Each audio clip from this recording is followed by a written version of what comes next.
go'zal, yoshlarga havas, ibratli, namunali, o'ta baxtli davra hisoblanadi.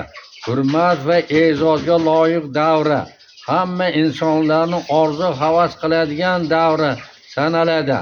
Ammo bu omilga yetib borishga olib boradigan amallarni o'z vaqtida nazardan qochirmay bajarib borishni tashkil etib borish lozimligini ko'p yoshlar nazar pisand qilmasligi oqibatida bu ulug' davrga yetib kelganda gulzorga emas, xazonga ro'baro bo'lib, og'ir dardli hayot tarzi girdobida yashayotganlar anchagina. Bu davrda qariyalar zimmasiga nabira-chabiralarning tarbiyasi, bu davrga ko'z ochib to'qnashgan oilalarni har ikkalasi sog'lom, tetik, turli kasalliklardan ozod yetib borsalar, bunday keksa insonlar bu davrni juda baxtli o'tkazadilar. Bunday qariyalarni chehralaridan tabassum, lablaridan doim kulgu, yuzlaridan nur yog'ilib yashaydilar.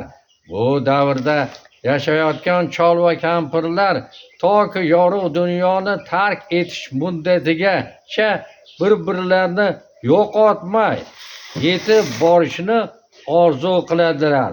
Bunday insonlarga qo'sha qaringlar degan so'z doim odamlar tomonidan duo qilib turiladi.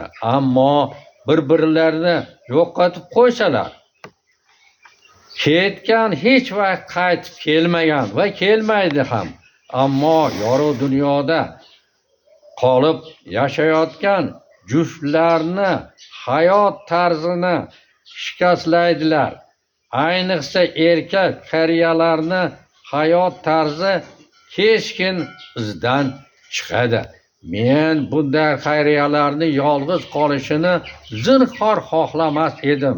Bunday qariyalarga homiy barcha insonlar bu insonlarni biror marta ham yolg'iz qoldirmasliklarini men iltimos qilar edim. Bunday qariyalar ham tengqur ayollarni topib, zakisdan o'tib uylansalar, turli shahar davlatlarga sayohatlarda, ko'chada qolmay, mehmonxonalarda qiynalmay yashash imkoniyatiga ega bo'lishlarini eslatmoqchiman. Bu hayot omiliga yetib kelgan nuroniylar hayotiga mansub insonlarga quyidagi omillarga amal qilishlarini eslataman. Qariyalar bajara olmaydigan muammolarni hech ham ro'baro qilishdan o'zingizni saqlang. Bunday qariyalarga birorta noxush musibat so'zlarni gapirishdan o'zingizni tiying. Ularga ochiq chehra bilan muomala qiling. Doimo moddiy mablag' bilan ta'minlab, ko'ngillarini shod qilib turishingizni so'rayman. 4. Barcha yaxshi amallarni tiriklikda amalga oshirmoqlik. Vafotlaridan keyin el ko'rsin qobilida befoyda yo'ruq yo'sinlarni to'xtatib, tirik vaqtida qilishni xohlar edim. Har qanday qariyalar kuchli, ko'ngli tusagan ozuqalar bilan doim ko'rib turilishini. 6. Ularni ranjitadigan so'zlarni mutlaqo qo'llamaslikni. 7. Ularni talab istaklarini iloji bo'lmasa-da bajarishga rozilik bildirib turishlik. 8. Ularni oldida nevara-chevaralarni jazolamaslik va baqirmaslik lozim. 9-si har qanday holatda ulardan maslahat olib,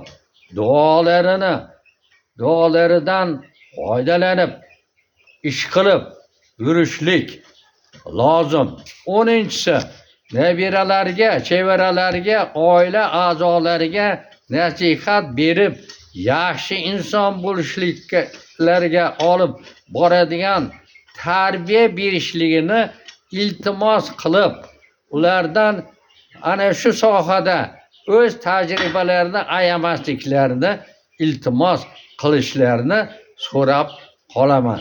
Men keyingi mavzuda bu yorug' dunyoda ko'rmagan, birorta isbot dalili bo'lmagan Allohning 4-hayot olami haqida fikr berib, bu mavzuni yakunlamoqchiman.